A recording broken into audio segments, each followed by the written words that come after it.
Hi అండి. ఎలా ఉన్నారు అందరూ? బాగున్నారా? ఈరోజు నేను మటన్ కర్రీ అయితే చేస్తున్నాను. చాలా సింపుల్‌గా, సూపర్ టేస్టీగా ఇంట్లో వాళ్ళందరికీ నచ్చేలా ఇలా ఒకసారి కర్రీ అయితే ప్రిపేర్ చేయండి. చాలా అంటే చాలా బాగుంటుంది ఈ కర్రీ. మరి లేట్ చేయకుండా వీడియోలోకి అయితే వెళ్ళిపోదాం. ఈ కర్రీ కోసం నేను కేజీ మటన్ అయితే తీసుకున్నానండి. ముక్కలుగా కట్ చేసుకొని శుభ్రం చేసి పక్కన ఉంచుకున్నాను. ఇప్పుడు స్టవ్ వెలిగించి కుక్కర్ గిన్నె పెట్టుకొని అందులోకి 2.5 స్పూన్ల ఆయిల్ అయితే వేసుకోవాలి. ఈ ఆయిల్ కాస్త హీట్ అయిన తర్వాత ఇందులోకి 2 ఇంచుల దాల్చిన చెక్క, 2 లవంగాలు, ఒక చిన్న పలావాకు అయితే వేసుకోవాలి. ఇప్పుడు బారుగా కట్ చేసుకున్న 4 పచ్చిమిర్చి, సన్నగా తరిగిన 2 ఉల్లిపాయలు అయితే వేసుకొని ఇవి వేగేలోపు ఇంకొక పక్కన స్టవ్ వెలిగించి కళాయి పెట్టుకునేసి 1 స్పూన్ ధనియాలు, 1 స్పూన్ జీలకర్ర, 1 స్పూన్ సోంపు, అలాగే 1 ఇంచు దాల్చిన చెక్క, 2 లవంగాలు, 5 నుండి 6 వరకు జీడిపప్పు, చిన్న కొబ్బరి ముక్క అయితే వేసుకునేసి వీటిని దోరగా అయితే వేగనివ్వాలి. ఇవి కాస్త వేగి స్టవ్ ఆపేసే ముందు 1 స్పూన్ గసగసాలు, 1 స్పూన్ నువ్వులు కూడా వేసుకోవాలండి. వీటిని లాస్ట్లోనే వేసుకోవాలి, ఎందుకంటే గసగసాలు నువ్వులు మనకి త్వరగా ఫ్రై అయిపోతాయి కాబట్టి. ఇంకా వీటిని కొంచెం చల్లారనివ్వాలి. ఇప్పుడు స్టవ్ ఆపేసుకునేసి నెక్స్ట్ ఉల్లిపాయలు ఎలా ఉన్నాయో చూసుకుందాం. ఇవైతే చక్కగా వేగిపోయినాయండి. ఇప్పుడు ఇందులోకి మనం 1/2 స్పూన్ పసుపు అయితే వేసుకోవాలి.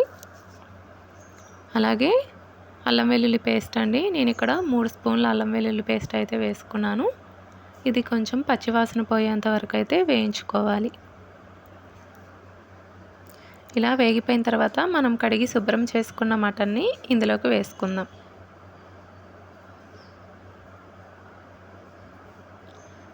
నెక్స్ట్ ఇవన్నీ కూడా మసాలా మొత్తం పట్టే విధంగా ఒకసారి కలిపేసి మూత పెట్టి ఒక 2 నిమిషాలు ఉడికించుకోవాలి.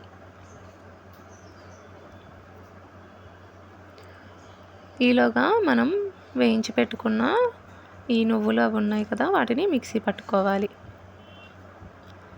నెక్స్ట్ ఇలా కోర్సుగా మిక్సీ పట్టిన తర్వాత 2 టమాటాలని కట్ చేసుకొని వేసుకొని మెత్తటి పేస్ట్లా చేసుకొనేసి పక్కన ఉంచుకుందాం. మసాలా అయితే ప్రిపేర్ అయిందండి గ్రేవీ కోసం. దీన్ని ఇంకా ఇలా పక్కన ఉంచుకోవాలి. ఇప్పుడు కర్రీ చూసుకుంటే ఇందులో నుంచి కొద్దిగా వాటర్ అయితే రిలీజ్ అవుతున్నాయి కదా. ఇప్పుడు రుచికి సరిపడా ఉప్పు అయితే వేసుకునేసి ఒకసారి కలుపుకొని ఇంకొక 2 నిమిషాలు అయితే ఉడికించుకోవాలి.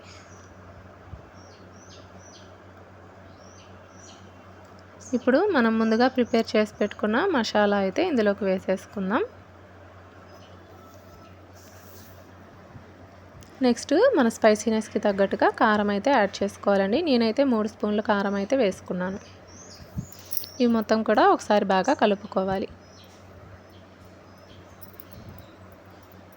మీరు కావాలనుకుంటే పెరుగు కూడా వేసుకోవచ్చండి. నేనైతే ఇక్కడ వేయట్లేదు.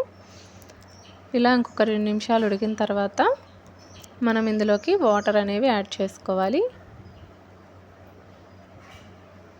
నేనైతే 1.5 గ్లాస్ వాటర్ అయితే వేసుకున్నానండి. మీరు మటన్ ముదురుదా లేతదా అని చూసుకొని దాన్ని బట్టి అయితే మీరు వాటర్ అనేవి యాడ్ చేసుకోండి. అండ్ మీకు పులుసు ఎంత కావాలనే దాన్ని బట్టి కూడా చూసి వేసుకోండి. కొంచెం కొత్తిమీర వేసి మూత పెట్టేసి 5 నుండి 6 వరకు విజిల్స్ వచ్చేంత వరకు అయితే ఉడికించుకోవాలి. ఒకవేళ మీది ముదురు మటన్ అయితే కనుక 10 నుండి 11 వరకు విజిల్స్ రానివ్వండి. ప్రెషర్ అంతా పోయిన తర్వాత మూత తీసి చూసుకుందాం. కర్రీ అయితే చక్కగా ఉడికిపోయిందండి. ఇలా మూత తీసేసిన తర్వాత కూడా ఇంకొక 5 నిమిషాలు అయితే ఉడికించుకోవాలి. వెంటనే స్టవ్ అయితే ఆపొద్దు. ఒకసారి మొత్తం కూడా కలిపి ఇప్పుడు మటన్ ముక్క ఉడికిందో లేదో చెక్ చేసుకుందాం. ఒకవేళ ఉడకపోతే ఇంకొక 2-3 విజిల్స్ అయితే రానివ్వండి. నాకైతే చక్కగా ఉడికిపోయింది. ఇంకా ఫైనల్గా కొత్తిమీర అయితే వేసుకుంటున్నాను.